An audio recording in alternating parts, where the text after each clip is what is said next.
International Islamic Research Center.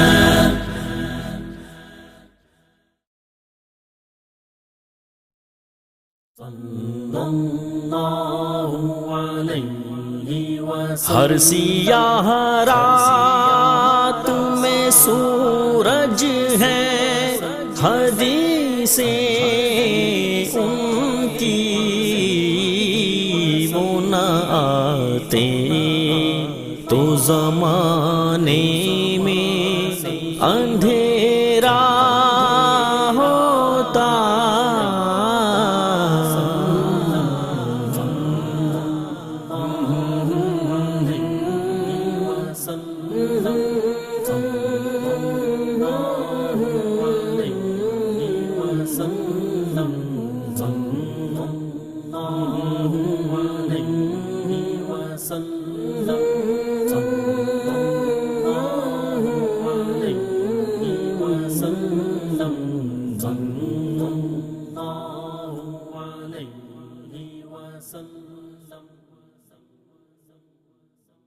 السلام علیکم ورحمۃ اللہ وبرکاتہ۔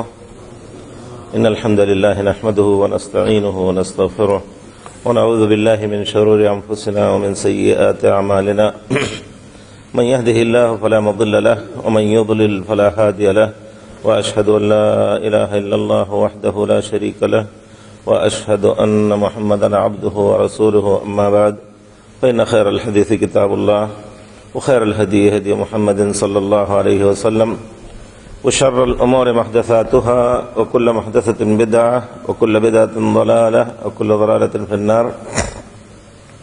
نستمر ما كنا بالأمس في حديث عمر رضي الله عنه المعروف بحديث جبريل على نبينا وعليه السلام۔ كنا وصلنا فيها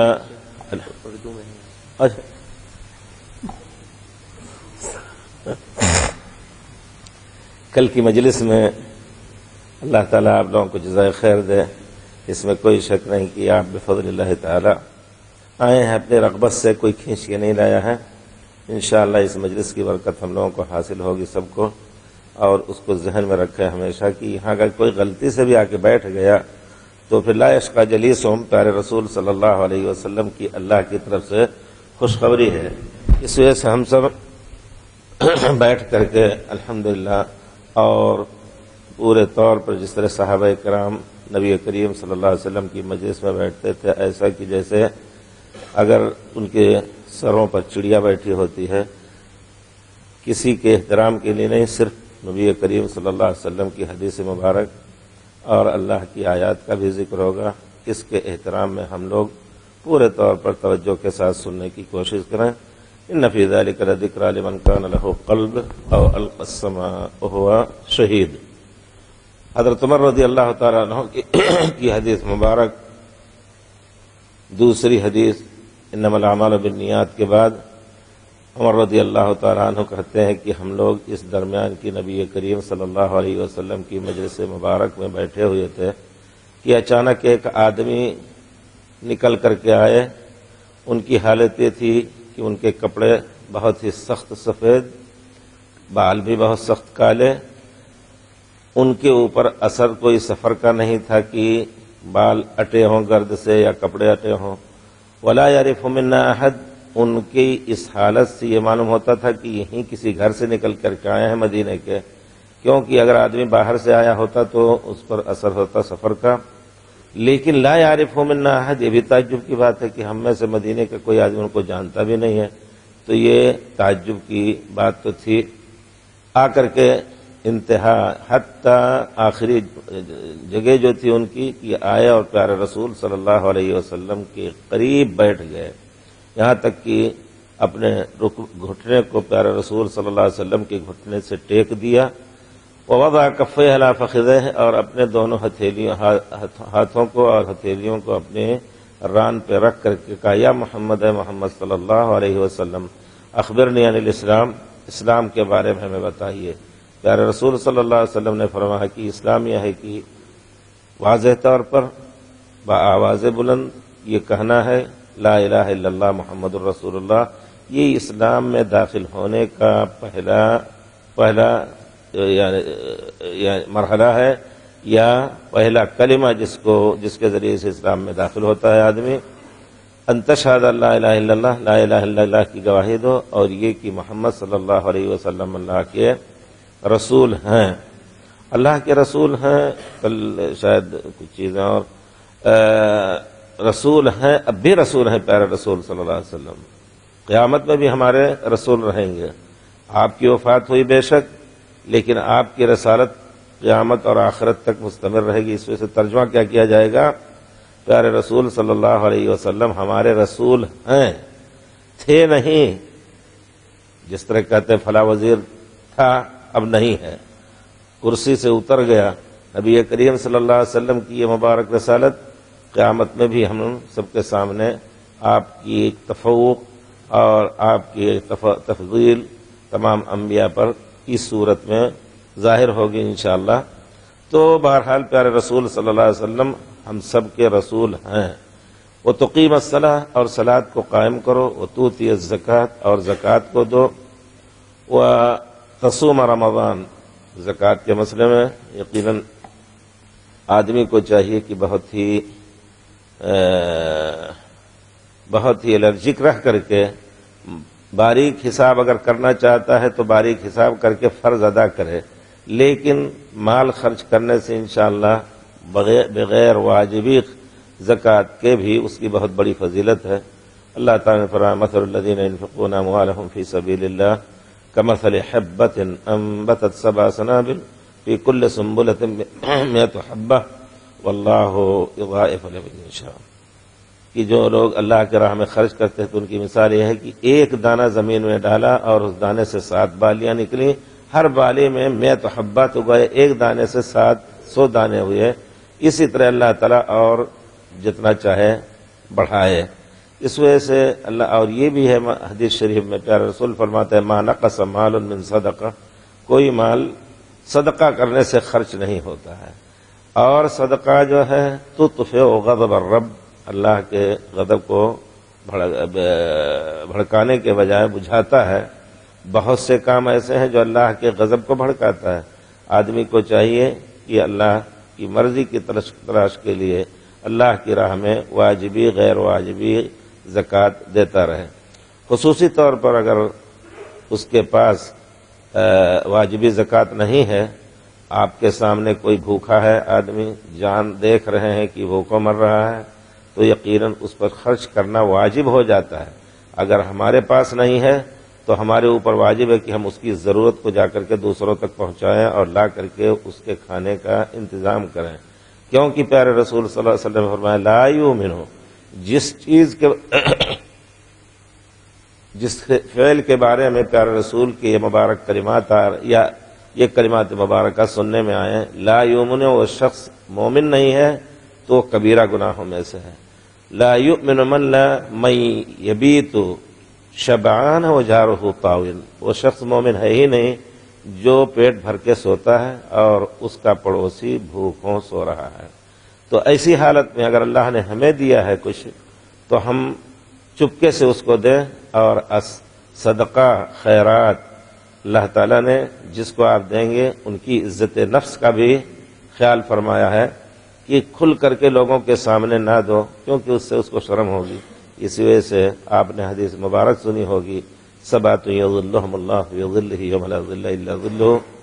کچھ لوگ ایسے ہیں، ساتھی نہیں ہیں لیکن ہوتا ایسا حدیث شریف میں کہ کبھی، کیونکہ نبی کریم صلی اللہ علیہ وسلم اپنی طرف سے نہیں بولتے ہیں، وما ينطق عن الهوى ان هو الا وحی یوحی.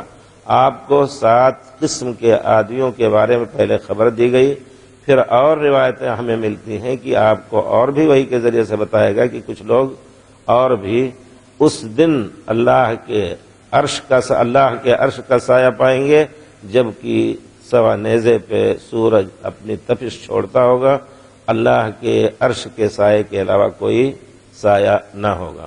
تو 7 لوگوں کے بارے میں اس حدیث میں ذکر ہے. دوسری احادیث میں بھی ذکر ہے، یہاں تک کہ 40-50 تک علماء نے صحیح احادیث کی روشنی میں ذکر کیا ہے. ابن حجر رحمۃ اللہ علیہ کی ایک کتاب ہے الخصال الموجبہ لظلال العرش، ایسے کام جن کے ثواب میں اللہ تعالیٰ عرش کا سایہ دے گا۔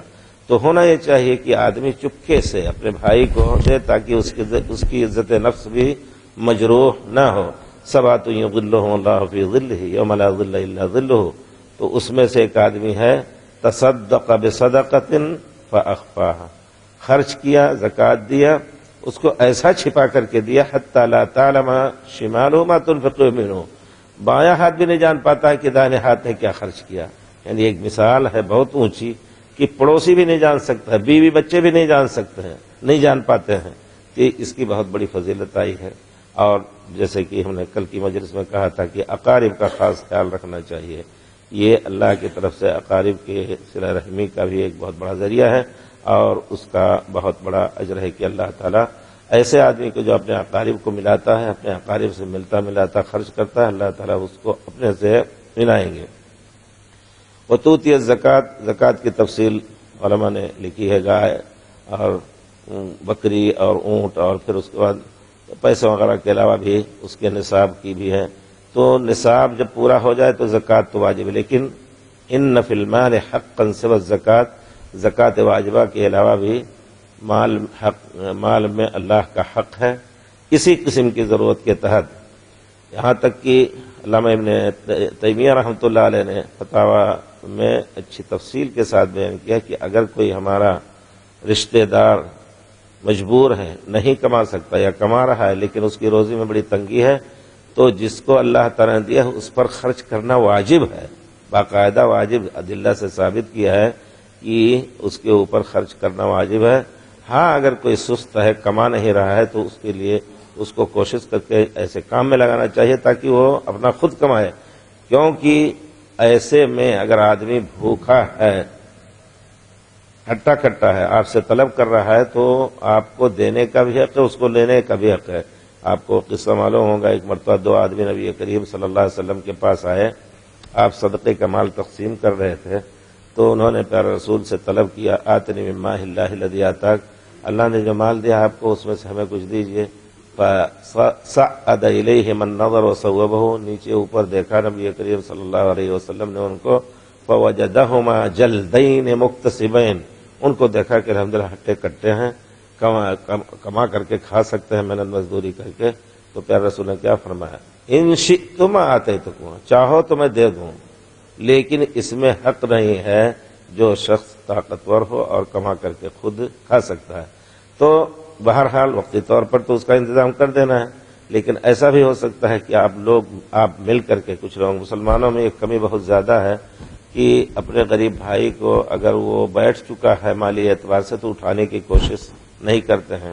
نبی کریم صلی اللہ علیہ وسلم کے اسوے میں آیا ہے کہ ایک شخص آئے اور انہوں نے اپنی غربت کا اظہار کیا پیارے رسول کے سامنے، پیارے رسول نے ان کو کچھ پیسہ دیا اور کہا جا کر کے اس کا کلہاڑا خرید لاؤ، کلہاڑے کا سر خرید کے لائے۔ حدیث شریف میں کہ پیارے رسول نے اپنے دست مبارک سے اس میں دستہ لگایا اور کہا جاؤ دیکھو لا اراک سبتن، ایک ہفتہ تک میری نظر کے سامنے نہیں آنا، یعنی کہ جا کر کے کاٹو لکڑی بیچو اور سب کچھ۔ ایک ہفتے کے بعد آئے تو ان کے پاس کچھ پیسہ تھا، کہا اللہ کے رسول میری طرف سے یہ زکوٰۃ بھی آپ دے دیجئے جس کو چاہیے۔ سبحان اللہ، خود بھی اللہ کے فضل سے اتنا مال والے ہو گئے کہ اپنی روزی چلا رہے ہیں، دوسروں کو بھی دینے کے لائق ہو گئے۔ اس وجہ سے کوشش یہ ہونی چاہیے کہ اپنے بھائیوں کو اٹھایا جائے۔ اب انڈیا کے اندر سکھوں کے بارے میں ہے، سبحان اللہ، کہتے ہیں کہ ان میں سے کوئی مانگنے والا یا کوئی نیچا کام کرنے والا نہیں ملے گا، کیونکہ وہ لوگ، ہمیں یاد ہے اچھی طرح کہ ہم لوگوں کے پڑوس میں ایک سکھ رہا کرتا تھا، اس کا کام تھا کپڑا بیچنے کا۔ اللہ کی قدرت سے دیہاتوں میں جو بازار ہوتے ہیں وہ چھپر اوپر سے چھائے رہتے تھے، اس زمانے میں پتہ نہیں کیا شکل ہے، تو آگ لگی اور اس کے کپڑے سب جل گئے، وہی سب کچھ پوجی تھی اس کی۔ لیکن ایک ہفتہ کے بعد جو بازار کا دن آیا تو اس سے زیادہ اس کی دکان بھری پڑی ہے۔ سبحان اللہ، ہوا ایسا کہ تمام لوگوں نے، کہتے ہیں دیہاتی مسل ہے کہ 10 آدمی کی لاٹھی ایک آدمی کے لیے بوجھ ہو جاتی ہے، ہر ایک اپنی لاٹھی لے کے چلے تو ایسا سب، لیکن 10 آدمی کی اٹھا کے چلے گا تو ایک آدمی کا بوجھ ہو جاتا ہے۔ 10 آدمی 10 پیسے دیں گے، 10 پیسے اس کو آ گئے، تو یہ چیز ہے، یہ بھی اس کھاتے میں آتی ہے یہ بات کہ زکوٰۃ کے اموال میں سے اس طرح کے لوگوں کی بھی مدد کی جائے، اور امت مسلمہ میں آپس میں محبت کا جو ایک اور محبت پیدا کرنے کا ایک ذریعہ ہے کہ ہم اپنے مال کے ذریعے سے، اور مال ہمیشہ دل کو جوڑنے کے لیے استعمال ہوتا رہا ہے، اور وہ فطری طور پر اگر جہاں آپ مال اس کو دیں گے تو آپ کا اونچا ہاتھ، اس کا نیچے کا ہاتھ، اس کا آپ کا احسان مند رہے گا، اس سے ایک دوسرے کی محبت ہوتی ہے۔ پیارے رسول نے خود تالیف قلب کے لیے کافروں پر بھی خرچ کیا ہے، اور زکوٰۃ کے مال میں ایک مد تالیف قلب کا بھی ہے کہ اگر کافر ہے، وہ اسلام سے یا مسلمانوں کا دشمن ہے، اس کی واضح مثال انڈیا میں رہتے ہوئے اگر کوئی ایسا ہے، اس کو قریب کرنے کے لیے ہم وقتی طور پر زکوٰۃ کا مال دے سکتے ہیں۔ اللہ تعالیٰ فرماتے ہیں انما الصدقات للفقراء والمساکین والعاملین علیہا، فقیر و مسکینوں کے لیے جو کام کرتے ہیں، والمؤلفۃ قلوبہم، جن کے دل کو جوڑنے کے لیے اگر ان کو دیا جائے کہ وہ اسلام کے قریب آ جائیں گے، یا ہم سے ٹوٹے ہوئے ہیں، مسلمان ہی ہیں اور ان کو قریب کرنا چاہتے ہیں ہم، تو پیسے کے ذریعے سے اس کو زکوٰۃ کے مال سے قریب کیا جا سکتا ہے۔ وتؤتی الزکوٰۃ، اسلام کا ایک بہت بڑا کھمبا رکن زکوٰۃ دینا ہے۔ زکوٰۃ میں سے ایک پہلو اس کا یہ بھی ہے وقف کا۔ وقف کا پہلو بہت بڑا اہم ہے، اس میں کوئی شک نہیں، اور علماء کا لکھنا ہے کہ وقف جو ہے یہ اسلام کی خصوصیت ہے، کسی اور دھرم دین میں وقف کا تصور نہیں تھا۔ آپ یہ جانیں، لکھا ہے کسی انگریز نے کہ مسلمانوں کے، آپ یہ جانیں گے کہ جہاں قبضہ کرتے تھے مصر کے اندر اور انڈیا کے اندر، وہ اوقاف کو بالکل بیکار اور معطل کر کے اس کو چھوڑ کر کے گئے۔ ہر جگہ ایسے ہوا، ہندوستان کے اندر بھی۔ وہ لکھتا ہے کہ اوقاف کا پہلو جو مسلمانوں کے اندر ہے، یہ ان کی خصوصیت ہے، اگر اس کو اچھے انداز سے چلائیں تو اس سے مسلمانوں کو بہت بڑی طاقت سیاسی اور ہتھیار اس سے جمع کر سکتے ہیں، اور کچھ جو اوقاف کی تاریخ پڑھتے ہیں وہ لوگ کہتے ہیں اس کے ذریعے سے یہ سب کام ہوتے تھے۔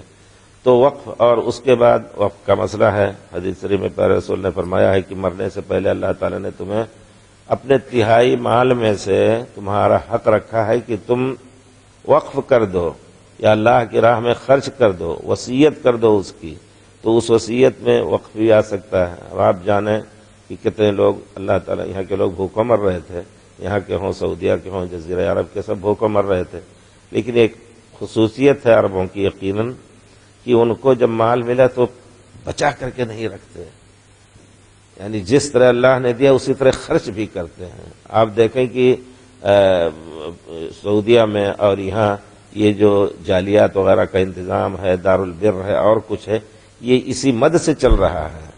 ہندوستان کے اندر پرانے زمانے میں بہت کچھ اوقاف لوگ دیتے تھے، اور اوقاف کے لیے پوری دنیا میں سے حرم پاک کے وقف کے لیے بہت زیادہ انتظام تھا، لیکن وہ ضائع ہو گیا پہلے کی حکومتوں نے۔ اب درمیان میں جب ملک عبدالعزیز آئے تو بہت سے اوقاف محفوظ رہے، ان کی حفاظت کی، اور بہت سے ضائع ہو گئے۔ ان اوقاف کی بلڈنگوں کو میں نے تو وہ سب دیکھا ہے۔ باب الملک فہد جو اس وقت ہے، وہاں باب ابراہیم آخری تھا، باب ابراہیم، اس سے آگے سوق صغیر، پھر اس سے آگے مسفلہ کا علاقہ۔ جب اس کو خالی کیا گیا، خالی کرایا گیا توسیع حرم کے لیے، تو اس میں کسی کے پاس شک نہیں ہے۔ ترکی جب بھاگے یہاں سے، تو جس نے پایا جو گھر، اس پر قبضہ کر لیا، چلتے رہے، صرف بجلی اور پانی کا خرچ دیتے رہے، چلتے رہے، لیکن شک شرعی نہیں ملا ان کا کہ ملکیت ان کس کی ہے۔ بعد میں پتہ چلا اس کو کھنگالنے اور کھودنے کے بعد کہ یہ سب اوقاف کی جگہ تھی۔ ایک وقف کی بہت بڑی بلڈنگ، جس کو کیا کہتے ہیں، وقف کوئی ہندوستان کے تھے اور انہوں نے وقف کیا تھا، جس میں طلبہ رہتے تھے۔ ہم نے وہ بلڈنگ خود دیکھی ہے، 2 منزل کی، اور کنواں بھی تھا، اس میں قبرستان کی بھی جگہ بنا رکھے تھے، بہت بڑی، وہ بھی اب اس وقت توسیع میں آ گئی ہے سب. تو کہنے کا مطلب کہ وقف کے ذریعے سے مسلمانوں کا بہت کچھ کام ہو سکتا ہے. ہمدرد وقف ہے، دیکھیے وقف جو ہے وقف سے چل رہا ہے وہ سب. سعودیہ میں آپ دیکھ رہے ہیں کتنے کام ہو رہے ہیں راجہی کے وقف سے. اس لیے انسان کو اگر اللہ تعالیٰ توفیق دے، آپ ایک مدرسہ کھولے ہوئے ہیں چھوٹا سا، اللہ نے آپ کو دیا ہوا ہے، آپ کے بعد آپ کے بچے پتہ نہیں اس کو سنبھالیں گے کہ نہیں. بہت سے لوگ ایسا کرتے ہیں جیسا کہ پتہ چلتا ہے تحفیظ قرآن ہے اور کچھ ہے، آپ کے بعد وہ چشمہ سوکھ جائے گا. کوئی ایسا انتظام کر جائیے کہ تنخواہ بھر کے آتی رہے، رقم آتی رہے، تنخواہ ملتی رہے، تو انشاءاللہ وہ چلتا رہے گا. تو مدرسوں کے ساتھ وقت، اور خود مدرسوں والے جو اس وقت ہندوستان کے مدرسوں میں جو حالت ہے، یا ان کی قسمت ہے کہ ہر سال چندہ کرو اور پھر چلاؤ. کیوں نہ مسلمان مل کر کے جگہ جگہ جو اہم مدارس ہیں ان کے لیے بڑا بڑا وقف کر دیں. وقف کے ذریعے سے کی جو ذلت ہوتی ہے مانگنے کی جاتے ہیں جگہ جگہ، اور لوگوں کو راضی کریں کہ بھائی اللہ کی راہ میں آپ کو خرچ کرنا ہے، آپ لا کر کے خود سے ان کو دیجئے. عرب ممالک میں یہ چیز ہے، یہ چیز اگر کہہ دیا انہوں نے کہ ہاں ہم اتنا دیں گے سال میں، تو لا کر کے یعنی ان کا شکریہ ادا کرتے ہیں کہ وہ لے لیتے ہیں. یہ نہیں کہ ان کے دروازے پہ جا کر کے ذلت سے کھڑے ہوتے ہیں، مانگتے ہیں آج نہیں کل آؤ، کل نہیں پرسوں آؤ، نہیں. تو اس طرح کی کوئی شکل اپنے جہاں کی اللہ تعالیٰ نے مقدر کر رکھا ہے دینی تعلیم کا، غنیمت ہے کہ ہندوستان کی حکومت اجازت دے دے، اس پہ کچھ خرچ نہیں کرتی ہے. تو مسلمانوں کو جس طرح مسجد اور جس طرح نماز پڑھنا فرض ہے، مسجد بنانا فرض ہے، اسکول بنانا فرض ہے، اسکول کے لیے انتظام کرنا ہے، اچھے مدرسین نہ ہیں، ان کے لیے اچھی تنخواہ. وہ بھی بیچارے غریب ہوتے ہیں، لیکن مشکل یہ ہے کہ فقیہ یا عالم فقیر ہمیشہ زندگی بھر فقیر ہی اس کو رکھتے ہیں. بہت سی چیزیں ایسی ہیں جو سوچنے کی ہیں. زکوٰۃ اور وقف کے ذریعے سے بہت کچھ حالات لوگوں کے سدھر سکتے ہیں انشاءاللہ. طالب علم اپنے کتنے ضائع ہو جاتے ہیں، پڑھانے والے بیچارے اتنے جینیس ہوتے ہیں، لیکن غربت کی وجہ سے وہ ادھر ادھر نکل جاتے ہیں. ورنہ ان کو آگے بڑھایا جائے تو اچھے سے اچھے انجینئر، اچھے سے اچھے ڈاکٹر ہو سکتے ہیں اور امت کے لیے مفید ہو سکتے ہیں. تو یہ سب چیزیں ہیں سوچنے کی. بہرحال یہ معاشرے کے لیے بہت ہی اہم افکار ہیں، ان کا خیال رکھنا چاہیے. اللہ کسی کو توفیق دے تو وقف کا پہلو بھی زکوٰۃ ہی کے کھاتے میں گویا آتا ہے. اگر اللہ نے زکوٰۃ اتنی کافی دیے تو زکوٰۃ تو ان کو دینا ہے جن کو فقراء مساکین ہیں، لوگوں کے کروڑوں نکلتے ہیں. تو آپ کے جب اتنے پیسے ہیں تو اللہ تعالیٰ کے اس فضل میں سے کچھ وقف کر دیجیے کسی مضبوط جگہ پر، اور امانت دار لوگوں کو اس پر ناظر بنا دیا جائے. وَتُؤْتِيَ الزَّكَاةَ وَتَصُومَ رمضان، اور رمضان کے روزے رکھو. روزہ رکھنا یہ بھی فرض ہے. کتب علیکم یا ایھا الذین آمنوا کتب علیکم الصیام کما کتب علی الذین من قبلکم لعلکم تتقون. روزے فرض ہیں ایک مہینے کے. شہر رمضان الذی انزل فیہ القرآن فمن شہد منکم الشہر فلیصمہ. اگر صحیح سلامت ہے، کوئی عذر نہیں ہے، تو روزہ اس کے اوپر رکھنا فرض ہے. اور اگر روزہ نہیں رکھتا ہے تو یقیناً بہت بڑے گناہ کا مرتکب ہے. اور روزے کے جو شرائط ہیں وہ انسان ہی کے فائدے کے لیے. من صام ولم يرفث ولم يفسق رجع من حج فلم يرفث من لم يدع قول الزور والعمل به.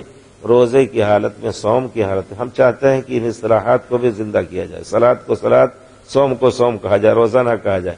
روزہ ہندوؤں کا بھوکھا بھی وہ روزہ رہتا ہے. ان کے ہم بھوکا کہتے ہیں، کیا کہتے ہیں؟ پھل کھائیں گے، اناج نہیں کھائیں گے.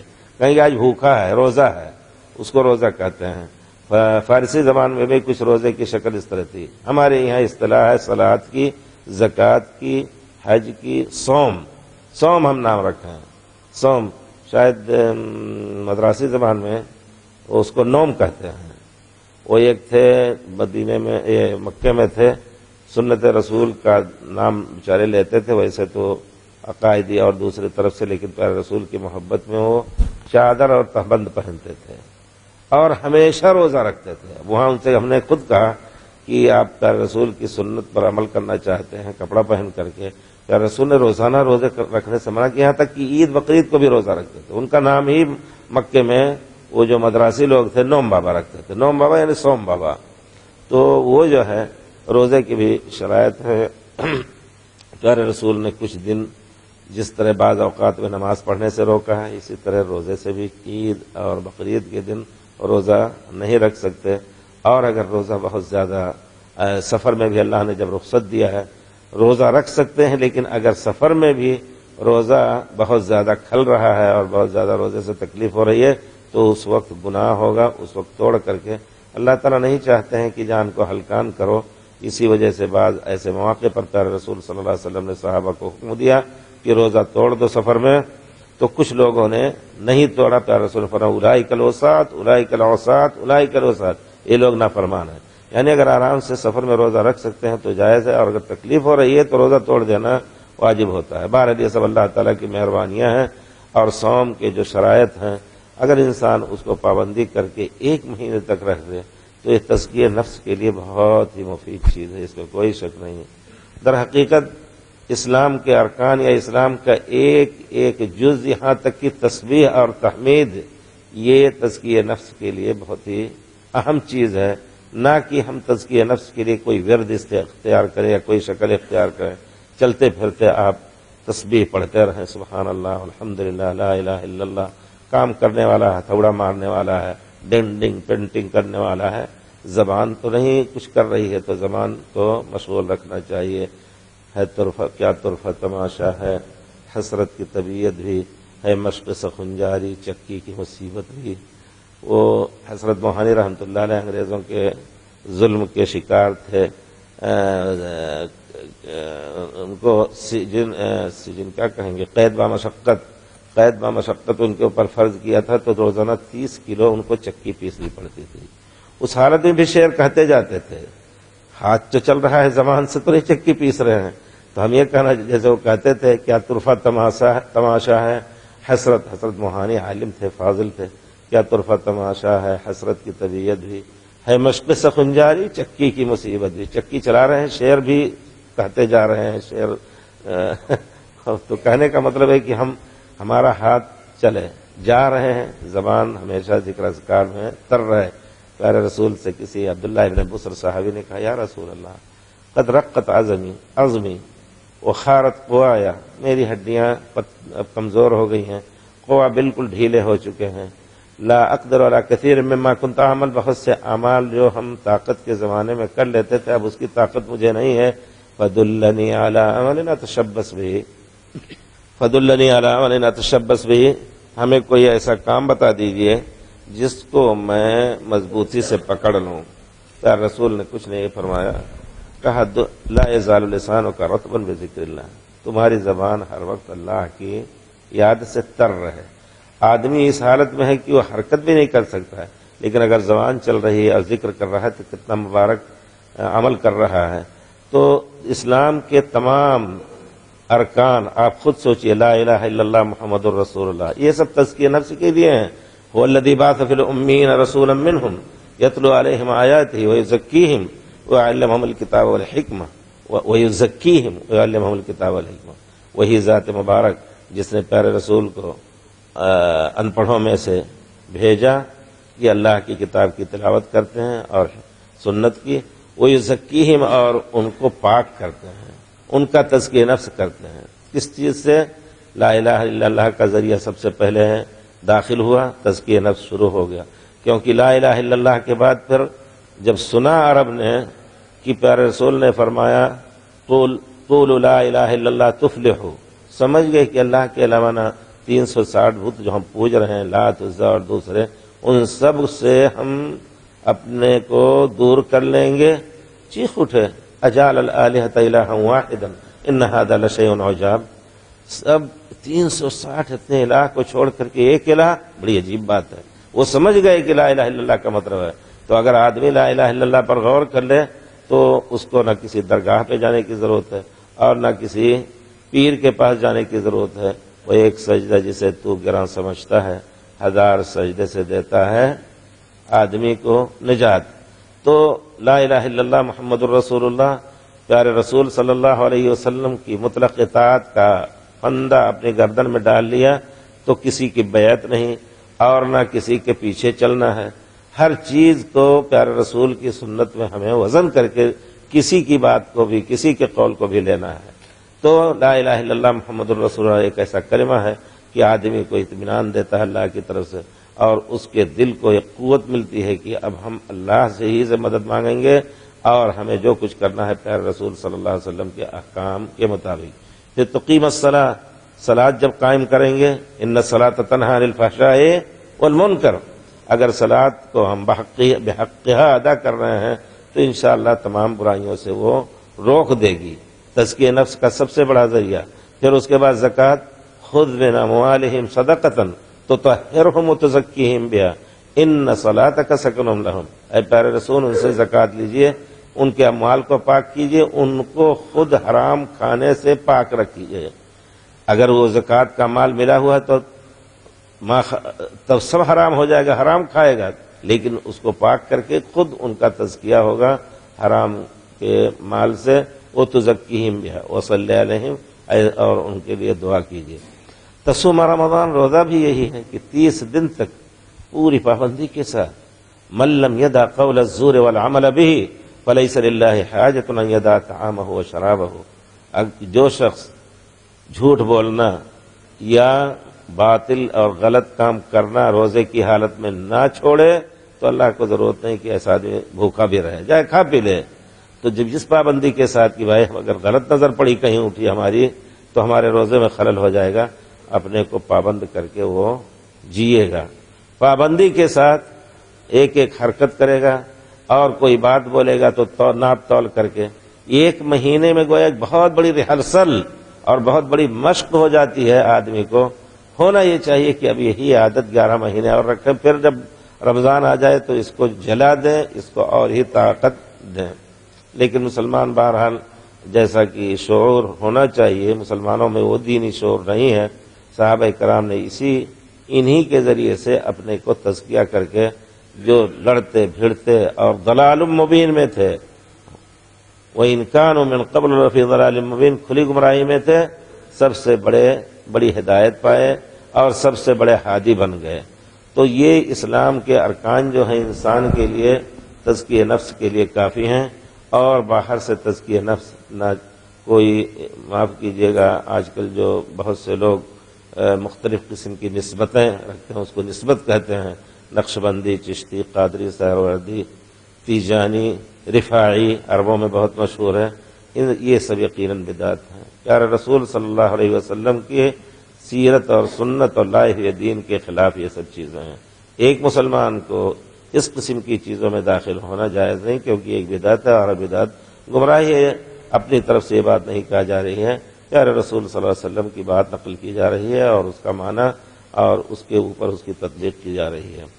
توتی الزکوٰۃ وتصوم رمضان وتحج البیت، تحج البیت، اللہ کے گھر کا حج کرو، ان استطاعت الیہ سبیلا، اگر وہاں تک پہنچنے کی طاقت ہو، پیدل ہی اگر پہنچ سکتا ہے، اس کا گھر جدے میں ہے، جدے سے یا بحرہ میں ہے، اور وہ پیدل حج کرنے کے لائق ہے، تو اس کو سواری ملنے کا انتظار نہیں کرنا ہے۔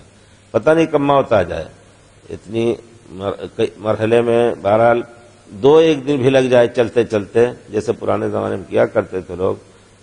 ان استطاعت الیہ سبیلا، اگر طاقت دی ہے چل کے جانے کی، جس طرح اور دوسرے کاموں کے لیے سفر کرتے ہو پیدل جا کر کے، تو حج کرنا واجب ہو گیا۔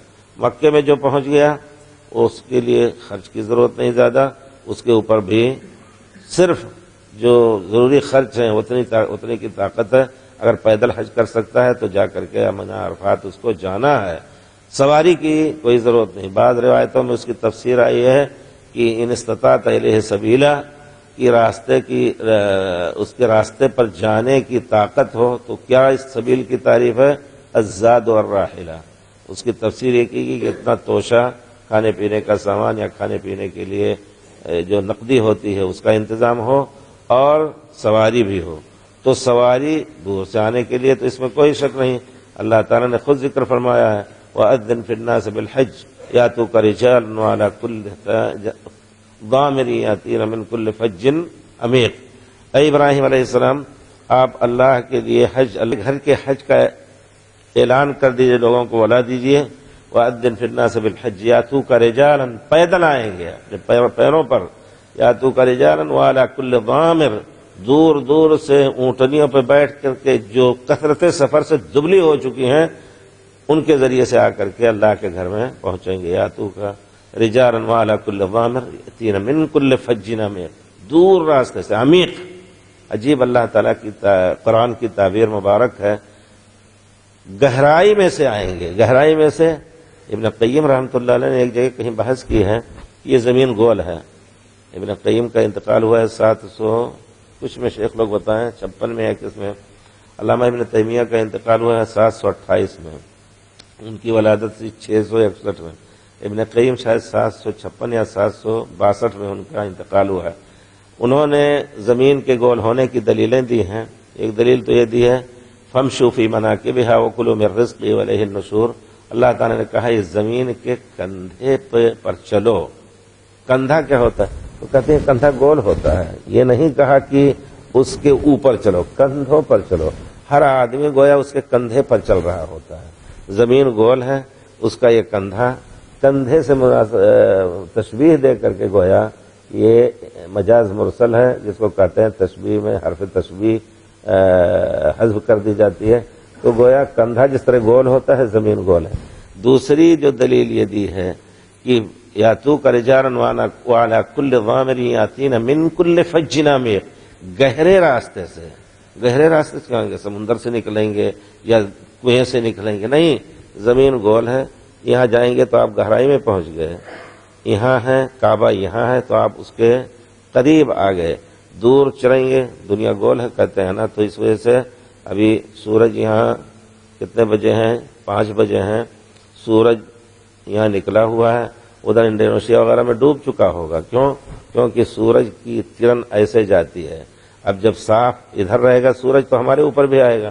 اب کچھ دیر کے بعد جب سورج ہمارے لیے ڈوب جائے گا تو ہم سے جو بہت دور ہیں ان کے لیے سورج ابھی باقی ہوگا، ابھی اثر بھی نہیں پڑے ہوں گے. اور اس وقت ہمارے خیال سے ابھی اور امریکہ وغیرہ میں تو ابھی 2-4-6 بجے ہوں گے صبح کے. تو اس طرح کا ہے. بہرحال تو من کل فج عمیق، دور دور سے آئیں گے اونٹنیوں پہ بیٹھ، یعنی جس کا گھر دور ہے سواری کے لیے اگر انتظام ہو پا رہا ہے تب اس کے اوپر حج فرض ہوگا.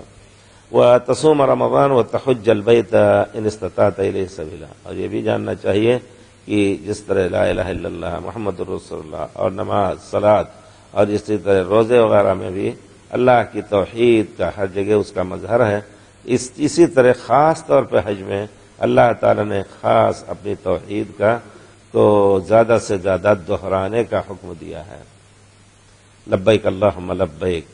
تو خاص طور پہ مکے والے جو اصل کفرستان میں تھے، کفر میں تھے، 360 بت پوجتے تھے اور دوسرے قبیلوں کے الگ الگ بت ہوا کرتے تھے، ان سب کی یاد دہانی کے لیے اور آئندہ جتنے مسلمان آئیں یہاں ان کو یہ ذہن میں یہ چیز تازہ رکھنی چاہیے کہ اللہ وحدہ لا شریک کا کوئی شریک نہیں ہے. اس وجہ سے اس تلبیہ اور اللہ کی وحدانیت اور اللہ کی الوہیت ربوبیت کا اعلان چلتے پھرتے پورے حج کے دنوں میں کرنا ہے، جب تک کہ آپ عرفات سے واپس نہ لوٹ آئیں گے.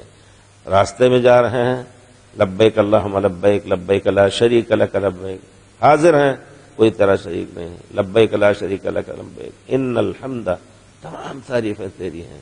تو نے ہمیں زندگی دی، تیری تعریف. تو نے ہمیں طاقت دی کہ ہم جا رہے ہیں حج کرنے، تیری تعریف. تو نے ہمیں مال دیا، تو نے ہمیں اونٹنی دی. ان الحمد والنعمت، جتنی نعمتیں ہیں، وما بکم من نعمت فمن اللہ، جتنی نعمتیں ہیں وہ صرف اللہ کی طرف سے ہیں. اللہم اصبحت، پیارے رسول دعا فرماتے تھے صبح جب اٹھتے تھے، اللہم انی اصبحت اشہدک واشہد، اللہم انی اصبحت اشہدک، کیا ہے وہ؟ اللہم انی اصبحت، وہ تو دوسرا ہے، اشہدک واشہد حملۃ عرشک وملائکتک وجمیع خلقک بانک انت اللہ لا الہ الا انت وانا محمد رسول اللہ. اور دوسری اللہم ما اصبح بمن نعمت او باحد من خلقک فمنک وحدک لا شریک لک. تو یہ گویا پورے حج میں آپ اس کو دہرائیں گے، اعلان کریں گے، ایک دوسرے سنیں گے اور اس کو اپنے دل پہ گزاریں گے اور توحید کو زیادہ سے زیادہ اپنے دلوں میں مضبوط کریں گے. وتصوم رمضان وتحج البیت ان استطعت الیہ سبیلا. جہاں صبح ہوا ذرا سا کسی شرک کا شائبہ ہوا تو وہاں آدمی کو ہمیشہ لا الہ الا اللہ محمد رسول اللہ لا الہ الا اللہ کو دوہرا لینا چاہیے. حدیث شریف میں ہے کہ جہاں کوئی دل میں بدشگونی کا خیال آئے تو کیا کہے شیخ؟ لا الہ الا غیرک اللہم لا طیر الا ولا خیر الا خیرک ولا الہ غیرک. اے اللہ تعالیٰ تیری ہی طرف سے تمام قسمتیں اور تیری ہی طرف سے تمام خیر ہے، لا الہ الا غیرک، تیرے علاوہ کوئی الہ نہیں ہے. حضرت عمر رضی اللہ تعالیٰ عنہ جب آئے حجر اسود کا بوسہ دے رہے ہیں، اور پرانے زمانے میں یہی حضرت عمر اور دوسرے کفار مکہ اور دنیا کے لوگ سب پتھر ہی کو پوجتے تھے، تو وہاں ان کی توحید بھڑکی اور کہا واللہ انی لعالم انک حجر، میں جانتا ہوں کہ تم ایک پتھر ہی ہو. کوئی یہ نہ سوچے عراق سے آیا ہوا ہے وہاں پتھر پوجتا تھا، وہ پتھر چھوڑ کر کے اب آیا حجر اسود کو پوج رہا ہے. نہیں، حجر اسود سے کوئی نفع نقصان بذات ہی نہیں ہے، البتہ اللہ تعالیٰ نے اس کے استلام کو اپنے کرم سے ہمارے لیے گناہوں کے مٹانے کا سبب بتایا ہے. اس پر ایمان لائیں، نہ کہ یہ حجر جیسے پرانے زمانے میں لات اور عزا سے مرادیں مانگی جاتی تھی، اور وہ یہ کہ یہی ہماری مدد کر سکتے ہیں، یہی ہمیں اولاد دے سکتے ہیں، یہی روزی دے سکتے ہیں، یہی مصیبتوں سے بچا سکتے ہیں، یہ عقیدہ ہرگز نہ ہو. لیکن جب دیکھا کہ لوگ پوری دنیا کے آ رہے ہیں، ان کے زمانے میں فتوحات بھی اور زیادہ واسع ہوئیں، تو انہوں نے پتھر کو مخاطب کر کے کہا تھا کہ لوگ سنیں. پتھر کو سنانے کا مقصد نہیں تھا.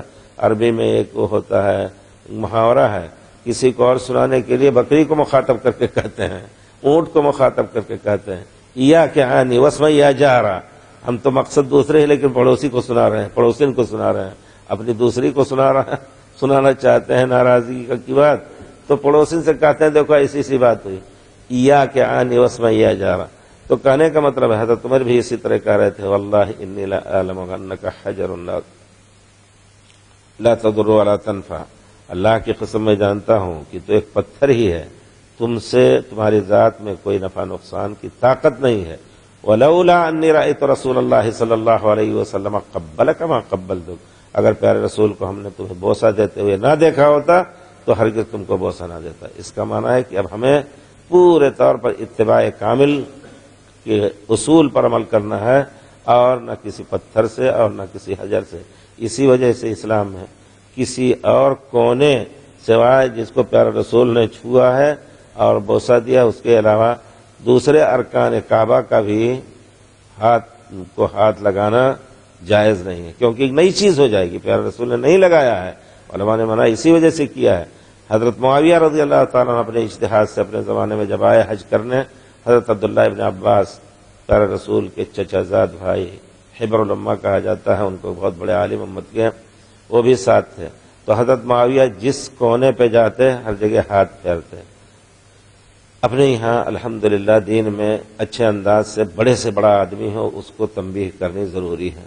کہتے ہیں حضرت عبداللہ ابن عباس کہتے ہیں کہ ما رأیت رسول اللہ صلی اللہ علیہ وسلم یقبل الحجر ولا یستلم الا الرکنین، رکن یمانی اور حجر اسود کو. حضرت معاویہ نے ایک بات کہہ دی، صحیح ثابت ہے ان سے، لیس من البیت شیء محجور، اللہ کے گھر کا کوئی جز چھوڑنے کے لائق نہیں ہے. امام شافعی آئے تو اعتراض کر دیا امام حضرت معاویہ کی بات پر، کہا جو شخص حجر اسود کو بوسہ دے رہا ہے سنت رسول کے مطابق اور رکن یمانی کو ہاتھ پھیر رہا ہے سنت رسول کے مطابق، کہاں چھوڑا گھر کو اس نے؟ اللہ کے گھر کو اس نے نہیں چھوڑا. تو دو اور کونوں کو چھو کر کے نہ چھوئیں گے تو کوئی کہے گا کہ اللہ کے گھر کو چھوڑ دیا؟ نہیں. تو اس طرح اعتراض امام شافعی نے بھی کیا. پھر اس کے بعد دوسرے پھیرے میں جب آئے تو حضرت عبداللہ بن عباس نے پھر وہی کہا کہ ہم نے پیارے رسول کو صرف دونوں رکن یمانی اور حجر اسود کو بوسہ یا رکن یمانی پر ہاتھ پھیرتے دیکھا ہے اور کہیں نہیں. تو انہوں نے کہا صدقتا، سچ کہہ رہے ہو، چھوڑ دیا انہوں نے. تو یہ حقیقت ہے کہ یعنی حج میں ایک چیز ہے کہ آدمی کو اتباع کامل ہر چیز میں، اور پھر توحید، ہر جگہ توحید کا لفظ بلند کرنا ہے. آپ نے طواف کیا لبیک اللہم لبیک، 2 رکعت نماز پڑھیں گے، وہاں عید کی صورت پیارے رسول نے پڑھی. عجیب ہے، کون سی صورت؟ قل یا ایھا الکافرون قل هو اللہ احد، اے کافرون قل یا ایھا الکافرون لا اعبد ما تعبدون، جس کی تم عبادت کرتے میں اس کی عبادت نہیں کرتا ہوں۔ پھر دوسری رکعت میں کیا؟ قل هو اللہ احد اللہ الصمد لم یلد ولم یولد ولم یکن له کفوا۔ پھر آپ جب گئے حجر صفا کے اوپر تو وہاں بھی توحید کا اعلان ہے، اللہ اکبر لا الہ الا اللہ، اللہ اکبر کیا ہے؟ اللہ اکبر لا الہ الا اللہ وحدہ لا شریک لہ لہ الملک ولہ الحمد وعلی کل شیء قدیر، لا الہ الا اللہ وحدہ انجز وعدہ ونصر عبدہ۔ یہاں پوری پیارے رسول کی سیرت یہاں دہرائی جا رہی ہے مکے کی، انجز وعدہ ونصر عبدہ وحزم الاحزاب وحدہ، اللہ نے اپنا وعدہ پورا کیا، انا لننصر رسلنا والذین آمنوا، بے شک ہم اپنے رسولوں کو اور جو ان کے ساتھ ہیں ان کی مدد کریں گے۔ اگرچہ وقتی طور پر مکے سے ہجرت کر کے جانا پڑا، لیکن اللہ نے وعدہ کیا تھا ان الذی فرض علیک القرآن لرادک الی معاد، جس ذات نے آپ کے اوپر قرآن اتارا ہے آپ کو پھر آپ کے مکے واپس لائے گا۔ لایا اللہ تعالیٰ، وعدہ کیا تھا، مکہ فتح ہوا، اور اس وقت عمرہ کرتے وقت پیارے رسول نے، حج کرتے وقت پیارے رسول نے وہ تاریخ لوگوں کو دہرائی، اور اس سے ایمان کو تازگی کا موقع ملا کہ اللہ کا وعدہ سچ ہے۔ یہی کتنے صحابہ ان کے دل پہ کیا گزرتی رہی ہوگی جب یہ سنا ہوگا انہوں نے کہ نصر عبدہ انجز وعدہ ونصر عبدہ حزم الاحزاب وعدہ، چوری چھپے بھاگ کر کے مدینے پہنچے تھے اور یہاں سے نکال دیے گئے تھے، لیکن اب پھر اللہ تعالیٰ نے ہمیں یہاں پہنچا دیا، الحمدللہ۔ اللہ کی قدرت بہت بڑی ہے، اور پھر اللہ کے علاوہ اور کوئی کسی چیز کا مالک نہیں۔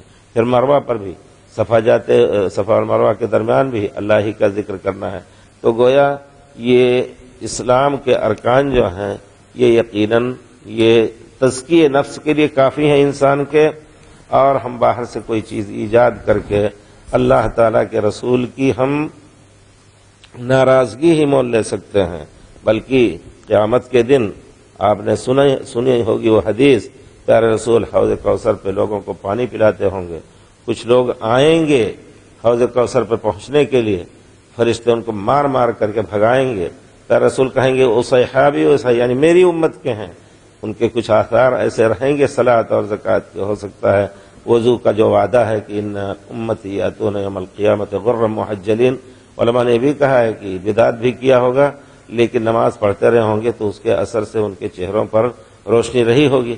پیارے رسول کہیں گے میری امت کے لوگ ہیں، میرے اصحاب ہیں، آنے دو، یہ نہیں کہ صحابہ کرام۔ تو فرشتے کہیں گے انک لا تدری ما احدثوا بعدک، آپ کو نہیں معلوم، آپ کو غیب نہیں معلوم، انک لا تدری ما احدثوا بعدک، آپ کے بعد انہوں نے کیا کچھ بدعتیں ایجاد کی تھی۔ ایک معنی تو یہ ہوا، یا یہ کہ اتنے بڑے بڑے گناہ کیے ہیں حدث کہ یہ اس لائق نہیں کہ آپ کے حوض کوثر پہ آ کے پانی پیے، محروم رکھے جائیں گے۔ اس وجہ سے اللہ کے دین کو خالص کر کے ہمیں اللہ کی عبادت کرنی چاہیے، اور باپ دادا کے طریقوں پر نظر ثانی ہونی چاہیے۔ یقیناً ہم لوگ وہ لوگ نہیں جانتے تھے، علم کا وہ چرچا نہیں تھا ان کے زمانے میں، بیچارے بہت سے لوگ الف با تا سا یا تک نہیں پڑھے تھے، اللہ تعالیٰ انشاءاللہ ان کو بخشے گا۔ لیکن جب علم پھیل رہا ہے اور اللہ کے صحیح دین کی طرف بلانے والے لوگ الحمدللہ ہر جگہ موجود ہیں، تو اب کسی کو عذر نہیں رہ گیا کہ وہ صحیح دین نہ تلاش کرے۔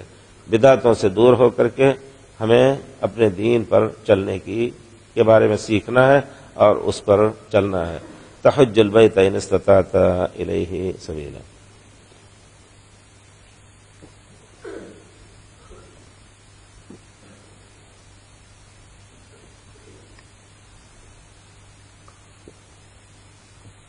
یہ اسلام سے متعلق ایک اجمالی سوال تھا ان آنے والے بزرگ کا، تو پھر وہی کہتے ہیں جب سن لیا کہ اسلام کے 5 ارکان ہیں تو کہتے ہیں صدقتا، آپ نے سچ کہا۔ تو صحابی کہتے ہیں فعجبنا لہ، حضرت عمر کہتے ہیں عجبنا لہ، اس کے اس جواب سے صدقتا سے ہمیں تعجب ہوا کہ پوچھتا بھی اور تصدیق بھی کرتا ہے۔ کیوں تعجب ہے؟ پوچھنے والا کوئی پوچھ رہا ہے تو کوئی علم حاصل کرنے کے لیے، معلومات لینے کے لیے، ایسا معلوم ہوتا ہے کہ اس کو نہیں معلوم ہے۔ آخر میں کہتا ہے آپ نے سچ کہا، اس کا مطلب پہلے سے اس کو معلوم تھا جس طرح استاد کہے کہ اس کا معنی کیا ہے، اگر طالب علم بتا دے تو کہتا ہاں تم نے صحیح جواب دیا، تو یہی ہوتا ہے۔ لیکن وہ تو عام آدمی کی طرح آیا تھا، عام آدمی بن کر کے آیا تھا اور پوچھ رہا ہے، تو تصدیق کیوں کر رہے ہیں؟ اس کا مطلب ہے کہ وہ پہلے سے جان رہے تھے، لیکن صحابہ کرام درمیان میں بولنے کے حقدار اپنے کو نہیں سمجھتے تھے۔ پھر وہی کہتے ہیں فاخبرنی عن الایمان، ہمیں ایمان کے بارے میں بتائیے، ایمان کیا ہے؟ قال ان تؤمن باللہ وملائکتہ وکتبہ ورسلہ وبالیوم الآخر وتؤمن بالقدر خیرہ وشرہ۔ پیارے رسول نے فرمایا ایمان یہ ہے کہ اللہ پر ایمان لاؤ۔ اللہ پر ایمان کا معنی بہت ہی وسیع معنی ہے، آدمی بیٹھے تو بہت لمبا چوڑا اس کی تفسیر کرے۔ اب ایمان اللہ پر ایمان لانے کا معنی ہے کہ اللہ اول سے اللہ کے وجود کا یقین ہو۔ کچھ تو ایسے بھی بیچارے عقل کے بیمار کہ اللہ کے وجود کا بھی انکار کرتے ہیں، اللہ کے وجود کا انکار کرتے ہیں۔ بہت سے ایسے واقعے سننے میں آتے ہیں کہ لوگ انکار کرتے تھے، لیکن کسی ایک عالم نے ان کو ایک حجت دی اور دماغ کھل گیا، ہمیشہ کے لیے وہ اللہ تعالیٰ کے بندے بن گئے۔ آتا ہے گنج مراد آبادی، مولانا نذیر احمد صاحب مولوی رحمۃ اللہ علیہ ہم لوگوں کو سناتے تھے کہ گنج مراد آبادی نیک آدمی تھے، تو ان کے سامنے ایک ملحد بے دین جو اللہ رسول اور دین کا انکار کر رہا تھا، وہ آیا اور وہ چاروں طرف لوگوں کو پریشان کر رہا تھا کہ اللہ کے وجود کی ہمیں دلیل دو، سب سے مناظرے کرتا تھا۔ آخر میں ان کے پاس بھی پہنچا، جب ان کے پاس پہنچا تو کہتے ہیں کچھ نہیں، انہوں نے صرف یہی آیت پڑھی اور اس کا ترجمہ کیا، افی اللہ شک فاطر السماوات والارض، جس ذات نے زمینوں اور آسمانوں اور زمین کو پیدا کیا اس کے وجود میں شک کر رہے ہو، افی اللہ شک، افی اللہ کہتا بس مولانا بس دماغ کھل گیا۔ ایسا بھی ہوتا ہے۔ تو یقیناً پہلے اللہ کے وجود پر ایمان، اور جو شخص اللہ کے وجود پر ایمان سے دور ہے، اس کا مطلب کہ سب سے بڑا گمراہ ہے یقیناً۔ سبحان اللہ۔ اللہ تعالیٰ نے اپنے کلام پاک کو پڑھنے اور پڑھانے اور سمجھنے کی کوشش کسی حالت میں کرنی چاہیے، ترجمے ہی سے پڑھیں۔ یقیناً اللہ تعالیٰ نے کتنی جگہوں پر ہے، اللہ تعالیٰ نے اپنی نعمتوں کا ذکر کیا ہے، ومن آیاتہ خلق السماوات والارض واختلاف اللیل والنہار، آسمانوں اور زمینوں کا پیدا کرنا اللہ کی نشانیاں ہیں، واختلاف اللیل والنہار، رات دن کا آنا جانا یہ بھی اللہ کی نشانی سے ہے، یولج اللیل فی النہار ویولج النہار فی اللیل۔ اور اگر کسی سے پوچھو کہ جن کو تم پوچھتے ہو کیا یہ سب کوئی اور کرتا ہے، تو مجبور ہو جائیں گے کہنے پر اللہ ہی کرتا، تو پھر کیوں پوچھتے ہو؟ ایسے بھی ہوتے ہیں۔ اللہ تعالیٰ نے کہا ہے کہ جو لوگ انکار کرتے ہیں یعرفون نعمت اللہ ثم ینکرون، وہ جانتے ہوئے انکار کر رہے ہیں، ظاہری طور پر ان کا ایک ایک رواں اللہ تعالیٰ کے وجود کا اعتراف کر رہا ہوتا ہے۔ تو ان تؤمن باللہ، اللہ کے وجود پر ایک ذات ہے، جس طرح اللہ نے اپنے بارے میں بیان فرمایا اسی طرح ہمیں جاننا ہے۔ اللہ تعالیٰ قل هو اللہ احد اللہ الصمد، اللہ اکیلا ہے۔ اللہ بے نیاز کا ترجمہ نہ کریں، بلکہ نروہت کا ترجمہ شیخ عبد القادر جیلانی نے کیا ہوا ہے۔ شیخ عبد القادر دہلوی نے ان کا ترجمہ سب سے پہلے پرانے طرح کہ اللہ نروہت ہے۔ نروہت کا کسی مولانا نے تفسیر کی تھی کہ نروہت کا لفظ ہندی میں کہ جو دوسروں کا محتاج نہ ہو، لوگ اس کے محتاج ہوں، تو یہی معنی زیادہ صحیح ہے۔ الذی یصمد، عربی میں جب پڑھ رہا اس کی تفسیر پڑھی تب سمجھ میں آیا، الذی یصمد الیہ الناس، جس کی طرف لوگ اپنی ضرورتوں کو آگے لے جائیں اور وہ اس کی ضرورت کسی کے پاس نہیں ہوتی ہے، یا اس کو کسی کی ضرورت نہیں، سب اس کے محتاج، وہ کسی کا محتاج نہیں۔ اللہ الصمد، یہ صمد کا معنی ہے، سب اس کے محتاج اور وہ کسی کا محتاج نہیں۔ ان اللہ هو الرزاق ذو القوت، ان اللہ غنی حمید، اللہ تعالیٰ سب سے بے نیاز ہے۔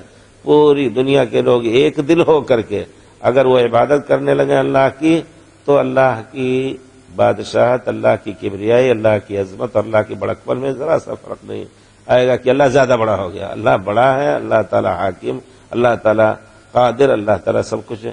اگر پوری دنیا کے لوگ ایک آدمی کی طرح ہو کر کے اور سب اجتماعی طور پر اللہ سے کفر کریں، تو اللہ کے بادشاہت میں کوئی کمی نہیں آئے گی۔ اللہ کے وجود کا اقرار سب سے پہلے، پھر اللہ تعالیٰ جو اپنے لیے اسماء اور صفات کا ذکر کیا ان پر ایمان ہو، اللہ کہاں ہے اس پر ایمان ہو۔ یہاں یقیناً ہمیں قرآن کو چھوڑ کر کے اور دوسرے لوگوں کی باتوں میں جا کر کے اللہ کے بارے میں غلط عقیدہ رکھنا ہمارے لیے بہت بڑے گناہ کا باعث ہوگا۔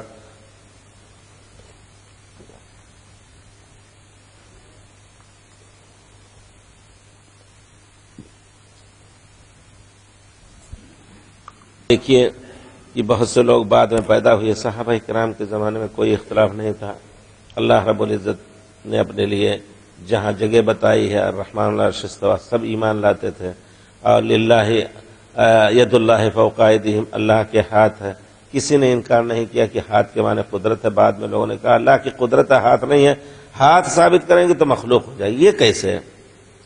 جب آپ نے یقین کر لیا لیس کمثلہ شیء قل هو اللہ احد اللہ الصمد لم یلد ولم یولد ولم یکن لہ کفوا احد، اس جیسا کوئی نہیں ہے، تو یہ بھی کہہ لیجئے کہ اس جیسے، اس کے صفات جیسی کسی کی صفات نہیں۔ جب ذات کے بارے میں آپ نے کہہ لیا کہ اللہ کی ذات کی طرح کسی کی نہیں، تو اللہ کے صفات کی طرح کسی کی صفات نہیں۔ جتنا بتائے گا اس پر ہم ایمان لائیں گے، نمرھا کما جات، جیسے ہی اللہ تعالیٰ نے بیان کیا اسی طرح ہم اس کا معنی سمجھ کر کے اور چپ ہو جائیں گے، نہ اس کو کہیں گے کہ نہیں ہاتھ کے معنی ہاتھ نہیں۔ عربی زبان میں اللہ تعالیٰ نے قرآن کو سمجھنے کے لیے بھیجا ہے، اور عربی زبان میں اس کو ہاتھ کہتے ہیں، ایک ایسا آلہ ہوتا ہے جس سے کام کرتا ہے آدمی، ہمارا آلہ ہے، اللہ کے ہاتھ ہے، لیکن اب وہ کیسا ہے، کس طرح ہے، کتنی انگلیاں ہیں، انگلیوں کا بھی ذکر ہے۔ اللہ تعالیٰ نے فرمایا ان قلوب بنی آدم، نبی کریم صلی اللہ علیہ وسلم نے اللہ کے بارے میں فرمایا کہ آدمیوں کے دل بین اصبعین من اصابع الرحمن، اللہ کی انگلیوں کے 2 انگلی کے درمیان ہے۔ اب کتنی انگلیاں؟ 5 6 8 10 نہیں، لیکن کم سے کم 2 انگلیاں تو بتائی، 2 اصابع کا ذکر کیا کہ کئی انگلیاں ہیں، 2 انگلیوں کے درمیان ہے، یعنی یقلبھا کیف یشاء، اللہ تعالیٰ جیسا چاہے دل کو آگے پیچھے کرے، دل کو گمراہ کرے۔ اس وجہ سے ہمیشہ یا مقلب القلوب، اے دلوں کے پھیرنے والے، ثبت قلبی علی دینک، میرے دین کو میرے دل کو اپنے دین پر ثابت رکھ۔ تو اللہ پر ایمان لانے کا معنی یہ ہے کہ اللہ پر کے وجود پر، اللہ کے اسماء اور صفات پر، وللہ الاسماء الحسنی فدعوہ ہو گیا، اللہ نے اپنے نام رکھے ہیں، ان ناموں کو لے کر کے پکارو۔ یقیناً جو شخص اللہ کے ناموں پر یقین نہیں رکھتا، ناموں کے معانی پر یقین نہیں رکھتا، اس کو اللہ سے وہ امید نہیں ہو سکتی ہے جو اللہ کے تمام ناموں پر یقین رکھتا ہے۔ اب آپ کہیں گے اللہ عرش پر ہے، اور اللہ تعالیٰ کی صفت یہ ہے کہ آخری رات میں، رات کا آخری حصہ جب باقی رہتا ہے تو اس میں اتر کر کے آتے ہیں اللہ تعالیٰ اور پکارتے ہیں۔ اگر کسی کو یقین نہیں اس پر تو پھر کیسے وہ اللہ کو کیا پکارے گا، کیسے پکارے گا؟ ہر وقت اس کے بغل میں تو اللہ تعالیٰ بیٹھا ہوا ہے، اس کے دائیں بائیں بیٹھا ہوا ہے، یہاں تک کہ علماء نے کہا کہ جب تم کہتے ہو اللہ فی کل مکان، تو کسی آدمی کے ٹانگ کے بیچ میں بھی اللہ کو بیٹھا دیا لوگوں نے، یہ غلط۔ اللہ نے اپنی جگہ بتائی ہے، اللہ اپنے بارے میں زیادہ جانتے ہیں، پیارے رسول اللہ کے بارے میں زیادہ جانتے ہیں۔ کتنی احادیث ہیں جس میں اللہ تعالیٰ کے اوپر رہنے، آسمان، آیات پہلے آسمان میں ہونے کی، پھر عرش میں ہونے کی، اور یہ مسئلہ پرانا تھا، لوگوں نے انکار کر دیا، نہیں اللہ تعالیٰ ہر جگہ ہے، ہر جگہ۔ تو اس پر علماء نے تردید کی اور کتابیں بھی لکھی۔ 7ویں صدی ہجری میں مشہور کتاب جو چھپی، اس سے پہلے بھی کتاب کتب الایمان، ایمان کی کتاب ابن ابی شیبہ نے لکھی، ایمان کی کتاب ابو عبید القاسم بن سلام نے لکھی، اور ایمان کی کتاب علامہ ابن تیمیہ نے لمبی چوڑی لکھی۔ اسی طرح اور دوسری کتابیں لکھی گئیں جس میں العلو للعلی الغفار، اللہ جو بلند ہے، بخشنے والا ہے، اس کے لیے اوپر رہنا ثابت کرنا، پوری احادیث لا کر کے بھر دی علامہ ذہبی نے اس میں، اور وہ کتاب چھپ چکی ہے، تمام احادیث اور آیتیں اللہ کے اوپر ہونے کی۔ افا امنتم من فی السماء ان یخسف بکم الارض فاذا ہی تمور، کیا تم بے خوف ہو گئے اس ذات سے جو آسمان میں ہے؟ اللہ نے نہیں کہا جو تمہارے بغل میں بیٹھا ہوا ہے۔ تو ہم یقین رکھیں کہ اللہ تعالیٰ عرش پر ہیں، الرحمن علی العرش استویٰ، 7 جگہ استوا کے لفظ سے، استوا کے معنی بیٹھنا مشہور معلوم ہے اس کا معنی، لیکن کس طرح، کس انداز سے، پالتی مار کے، پیر لٹکا کر، ان سب تخیلات میں جانے کا حق نہیں ہے، کیونکہ یہ غیب کی چیز ہے۔ جتنا بتائے اس پر ایمان لائیں۔ عرش پر مستوی ہے، عرش پر مستوی ہے، اور کرسی اللہ کے قدم کی جگہ ہے، اس پر بھی ایمان لانا ہے۔ یہ ہے ایمان باللہ کا تقاضا۔ اسی طرح اللہ تعالیٰ نے کہا ہے ان اللہ هو الرزاق ذو القوۃ المتین، اللہ ہی روزی دینے والا ہے، طاقت والا، قوت والا ہے، تو اللہ کے علاوہ کسی سے روزی نہ طلب کی جائے۔ اگر یقین ہے ان ایمان اسما پر، یا وہاب یہب لمن یشاء اناثا ویہب لمن یشاء الذکور، یہ جان لے کہ وہی دینے والا ہے جس کو چاہے نرینہ اولاد دے، جس کو چاہے لڑکے دے، جس کو چاہے لڑکیاں دے، اور جس کو چاہے دونوں دے، تو اسی سے مانگے گا۔ کسی اور کے پاس جا کر کے لوگ قبروں پر مانگتے ہیں، پیر کے پاس مانگتے ہیں، پیر گئے، اللہ کے حکم سے بچہ پیدا ہو گیا تو پیر کے نام سے ان کو منسوب کر دیا، پیرا دتا، پیرا بخش، تو یہ سب چیزیں یقیناً شرکی ہو جاتی ہیں۔ اللہ وما قدر اللہ حق قدرہ، یہی ہے اللہ کو کی جس طرح عزت ہونی چاہیے، جس طرح اللہ تعالیٰ کے بارے میں یقین ہونا چاہیے، اس طرح لوگوں نے نہیں یقین رکھا۔ تو ان تؤمن باللہ، اللہ کے اوپر یقین رکھیے، وملائکتہ، اور اللہ کے فرشتوں پر ایمان لائیے۔ اللہ کے فرشتوں پر اللہ تعالیٰ نے فرشتے مقرر کیے ہیں، اور ان فرشتوں کے مختلف کام ہیں۔ دنیا جانتی ہے، کہتے ہیں کہ وہ ملک الموت فرشتہ ہے موت کا، کہ ہر ایک کو تو موت آنی ہے، ہر ایک کے پاس وہ فرشتہ موت آئے گا۔ ان کا نام اسرائیل رکھا جاتا ہے، اسرائیل روایت صحیح نہیں ہے، ملک الموت ہی رکھیے، کیونکہ اللہ تعالیٰ نے کلام پاک میں ان کا موت کا فرشتہ اسی نام سے یاد کیا ہے۔ قل یتوفاکم ملک الموت الذی وکل بکم ثم الیہ ترجعون، تو اسی پر وہ تعینات ہیں۔ ان کے ساتھ اور فرشتوں کا بھی یقین ہونا چاہیے کہ جب آدمی کی جان کنی کا عالم ہوتا ہے، ان سب کو سوچ کر کے ایمان یقیناً مضبوط ہوگا، اور پھر آدمی سوچے گا کہ ہم اپنے کو ایسا بنائیں کہ جس طرح پیارے رسول نے فرمایا ہے کہ نیک آدمی کے موت کے قریب آ کر کے مد البصر، جہاں تک نگاہ پہنچتی ہے، خوبصورت فرشتے جنت آ کر کے بیٹھ جاتے ہیں۔ ان کو دیکھ کر کے آدمی خوش ہو جاتا ہے، اس کی روح پھڑکنے لگتی ہے کہ کب نکل کر کے ان کے ساتھ چلا جائے۔ اور اس کے بعد آخر میں ملک الموت آتے ہیں تو کہتے ہیں یا ایتھا الروح الطیبہ، اے پاک روح، اخرج الی رحمت اللہ رضوانی، اللہ کی رحمت اور اللہ کی خوشنودی کی طرف نکل کر کے چلو۔ یہ فرشتے ہیں، ان فرشتوں پر ایمان رکھے آدمی تو یقیناً یعنی یہ سوچے گا کہ ہمیں ایسے کچھ بننا چاہیے، ایسے عمل کرنا چاہیے کہ ہمیں نکلتے وقت اس طرح کے خوشی، اس طرح کے لوگ استقبال کریں دنیا سے جاتے ہوئے۔ جو کافر ہوتا ہے اس کے پاس بھی ملک الموت آتے ہیں، لیکن موت سے پہلے جس طرح نیک آدمی کے سامنے خوبصورت فرشتے جن کو دیکھ کر کے خوش ہو آدمی، اس کے بجائے برے آدمی کے سامنے آ کر کے پورے بد شکل اور ڈراؤنے قسم کے فرشتے آ کر کے بیٹھ جاتے ہیں، اور دیکھ کر کے اس کی روح پورے جسم میں بھاگنے لگتی ہے۔ ملک الموت آتے ہیں، نیک آدمی کی روح کے نکالنے کا جب ہوتا ہے ایتھا الروح الطیبہ، اے پاک روح نکلو الی رحمت اللہ، اللہ کی رحمت اور اللہ کی خوشنودی کی طرف، فتخرج الروح کما تخرج القطرۃ من فم القربہ، جس طرح مشکیزہ کو ٹیڑھا کیجئے پانی آسانی سے نکل جاتا ہے، اسی طرح روح آسانی سے نکل جاتی ہے۔ اس کا یہ معنی نہیں کہ ان کو موت کی تکلیف نہیں ہوتی ہے، پیارے رسول صلی اللہ علیہ وسلم سے بڑھ کر کے کوئی صالح اور نیک اور اللہ کا برگزیدہ بندہ نہیں، لیکن آپ کو بھی تکلیف ہے، لیکن آخر وقت میں روح نکلتے وقت آرام سے نکلتی ہے۔ لیکن اس سے پہلے اللہ تعالیٰ درجات بلند کرنے کے لیے مومن کو اور انبیاء کو بھی اللہ تعالیٰ مبتلا کرتا ہے۔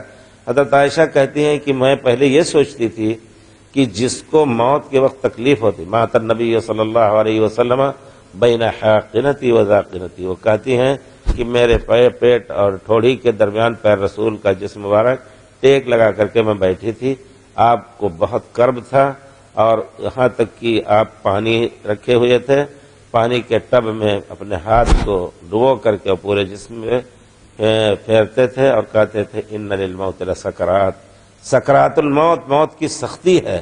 خود آپ گویا امت کو بتانا چاہتے ہیں، ورنہ پیارے رسول صلی اللہ علیہ وسلم اس کو ظاہر کر کے، اور جیسا کہ کراہنے سے بھی لوگوں نے کہا کہ کراہنا بھی مکروہ ہے، نہ ظاہر کرتے آپ، لیکن امت کو بتانے کے لیے آپ نے اس وقت بھی کہا ان للموت سکرات، اللہ اکبر، موت کے سکرات ہیں، سختیاں ہیں موت کی۔ حضرت عائشہ کہتی ہیں کہ جب آپ تھوڑی دیر میں آپ کا جسم مبارک ڈھیلا ہو گیا، کمزور ہو گئے، تو میں پانی آپ کا ہاتھ لے کر کے اور آپ کے جسم پر آپ کے ہاتھ کی برکت کی وجہ سے پھیرتی رہتی تھی۔ میں سوچتی تھی کہ جس کو موت کے وقت زیادہ تکلیف ہوتی ہے کوئی نیک آدمی نہیں ہوا کرتا ہے، یعنی یہ وہ سوچتی تھی۔ کہتی ہیں جب میں نے پیارا رسول کو دیکھا کہ آپ کو موت کے وقت جو تکلیف ہوئی تو میری یہ رائے بدل گئی، یعنی ہر ایک کو سکرات الموت سے گزرنا ہے، لیکن آخری مرحلے میں روح بالکل جیسے فرشتہ آئے گا، جیسے گھڑا ٹیڑھا کیجیے پانی نکل آتا ہے، آسانی سے اس طرح نکل جائے گی۔ اور پھر کافر کی موت کے لیے فرشتہ آ کر کے ایتھا الروح الخبیثہ ڈانٹ کر کے کہیں گے کہ اے خبیث روح، اللہ کے غضب اور اللہ کی ناراضگی کی طرف نکلو، تو روح پورے جسم میں بھاگنے لگتی ہے۔ فَيَنزِعُهَا كَمَا يُنزَعُ الصَّفُّودُ مِنَ الصُّوفِ الْمَبْلُولِ، ایسا کھینچ کے نکالتے ہیں جیسے کہ زنگ خوردہ لوہا بھیگے ہوئے روئی میں سے کھینچا جائے، اس طرح کھینچ کر کے نکالتے ہیں۔ تو اس قسم کے بھی فرشتوں پر ان تؤمن باللہ وملائکتہ، ان فرشتوں پر بھی ایمان لائے کہ یقیناً یہاں بیٹھے ہوئے ہیں اور لوگوں کو کا نام بھی لکھ رہے ہیں۔ اللہ کے یہاں جا کر کے کہیں گے کہ ہاں اللہ کے بندے تیرے ذکر سن رہے تھے، آپ نے وہ حدیث مبارک سنی، یقیناً یہاں تو ہم فرشتوں کو مخاطب کر کے کہیں گے اللہ کے بندو، اللہ تعالیٰ ہمارے یہاں ہمارا نام بھی لکھ دینا کہ ہم لوگ تیرے نبی کے احادیث کا ذکر اذکار کرتے تھے۔ سبحان اللہ۔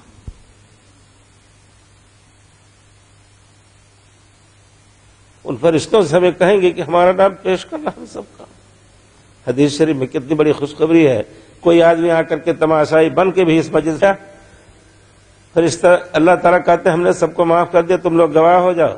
فرشتہ کہتا ہے اللہ تعالیٰ ایک آدمی آیا تھا ذکر سننے کے لیے نہیں، یوں ہی تماشائی بن کر کے آ کے بیٹھ گیا۔ دیکھیے رحمت کتنی بڑی اللہ تعالیٰ فرماتے ہیں اولئک قوم لا یشقی جلیسہم، ان کے ساتھ جو بیٹھ بھی گیا وہ بدبخت نہیں ہوگا، اس کو بھی ہم معاف کر دیں، ایسے ہی آ کے بیٹھ گیا۔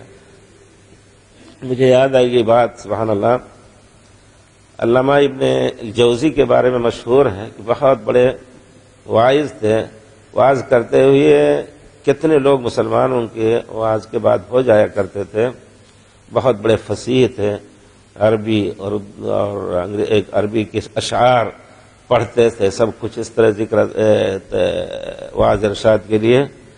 تو کہتے ہیں آخر میں کسی مجلس کے بارے میں انہوں نے کہا کہ بھائیو دیکھو جنت میں، سبحان اللہ بڑا یعنی رقت آمیز کلمہ ہے، جنت میں جانا تو مجھے وہاں ڈھونڈنا، اگر نہیں ملوں گا تو کہنا اللہ تعالیٰ سے کہ ہم لوگ ایک آدمی نصیحت کر رہا تھا کہاں ہے، اس کو لے کے آؤ۔ سبحان اللہ، اپنے جو سامعین تھے ان کو مخاطب کر کے ابن جوزی کہتے ہیں بھائیو تم لوگ جنت میں جانا اور مجھے وہاں نہیں پانا تو اللہ سے کہنا کہ ایک آدمی ہمیں تیری نصیحت کرتا تھا، تیرے دین کی ہدایت کرتا تھا، اس کو بھی یہاں لائیے اللہ تعالیٰ۔ دیکھیے کتنی بڑی بات ہے۔ تو یہ چیز مجھے یاد آ گئی، تو اس وجہ سے اللہ تعالیٰ ہم سب کو جنت میں اکٹھا کرے، جس طرح اللہ تعالیٰ نے دنیا کی اس جنت مسجد میں ہم لوگوں کو اکٹھا کیا ہے، کسی اور مقصد کے لیے نہیں، صرف اپنے ذکر اذکار کے لیے انشاءاللہ۔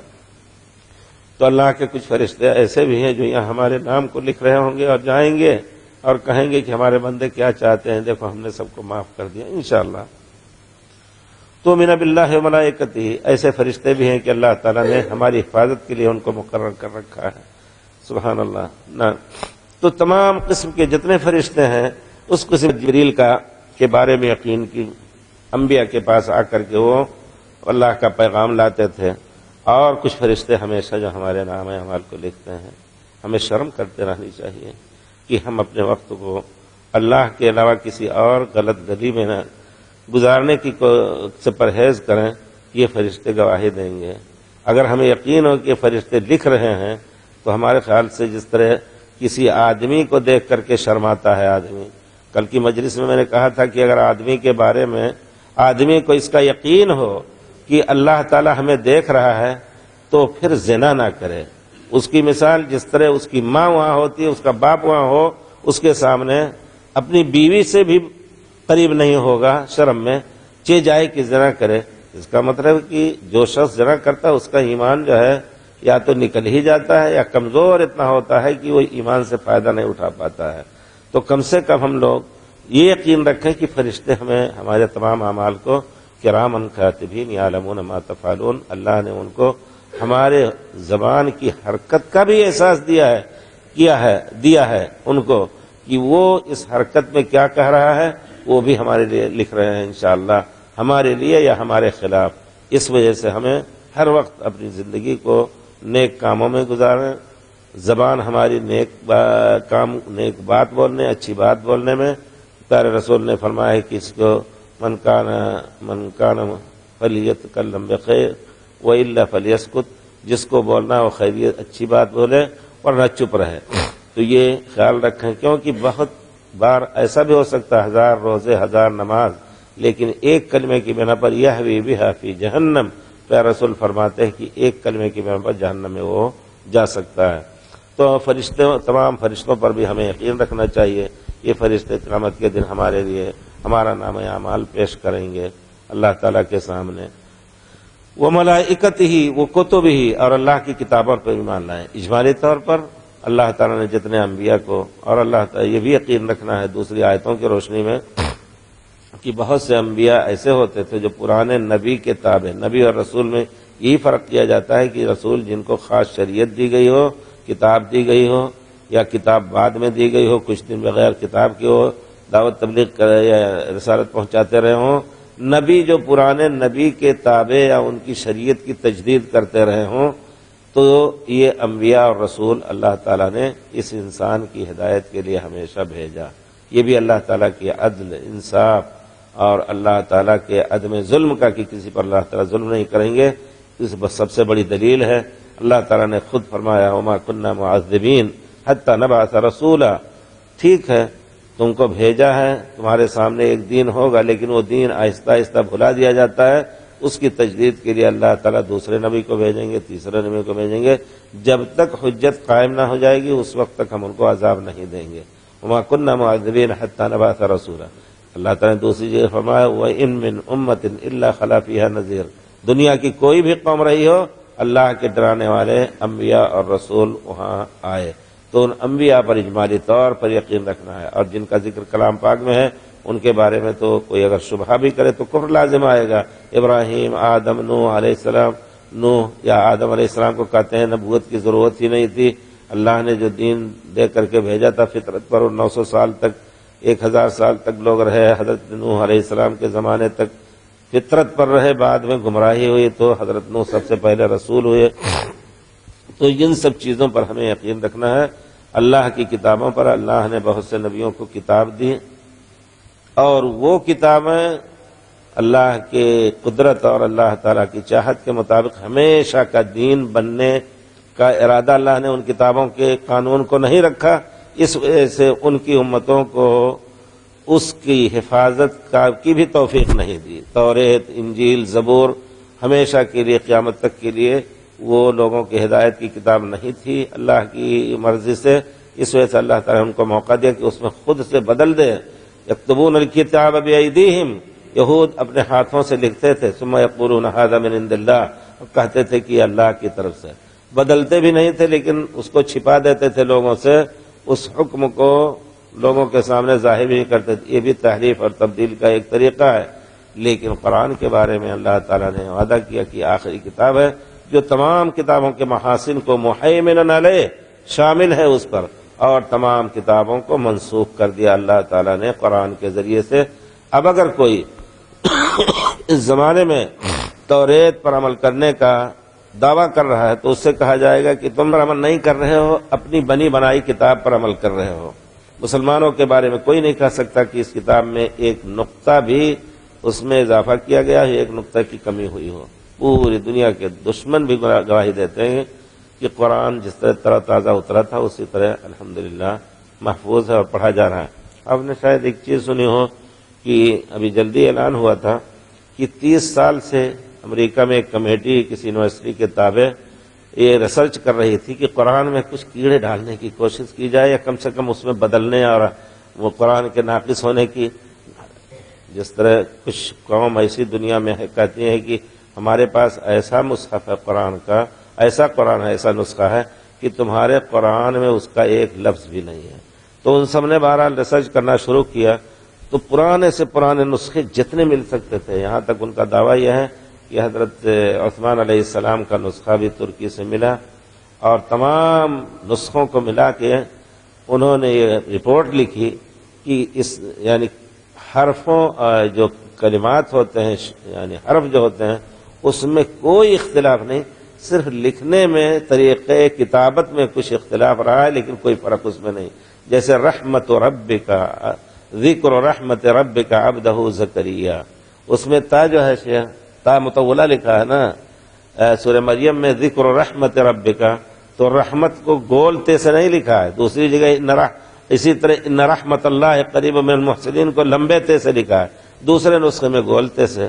لیکن اس میں لکھنے کا عجیب معجزہ یہ بھی ہے کہ جہاں دو لفظ کے ساتھ پڑھا جا سکتا ہو، یعنی دو اسی میں الف بڑھا دیا جائے، ذکر رحمت ذکر رحمات، تو قرأتوں کا بھی اعتبار کر کے لکھا گیا ہے. وہ انہوں نے کہا کہ کوئی فرق نہیں ہمیں ملا، باقاعدہ یہ رپورٹ ظاہر ہوئی. اس کے بعد چھپا دیتے ہیں نا، ظاہر بات ہے حق کو چھپانے کی کوشش کرتے ہیں. خود ان کے بچے الحمدللہ پڑھ کر کے اب بہت کچھ مسلمان ہو رہے ہیں، حالانکہ مسلمانوں کے خلاف پوری دنیا میں جو کفر کی دنیا ہے بہت سخت مہم چلا رکھی ہے، لیکن اس کے باوجود مسلمان بہت ہو رہے ہیں.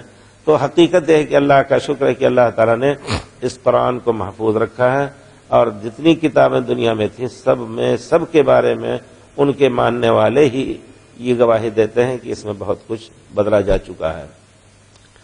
تو ہمیں یقین رکھنا ہے کہ کتابیں تھیں، ورنہ اللہ پر ظلم کی تہمت ہم لگائیں گے.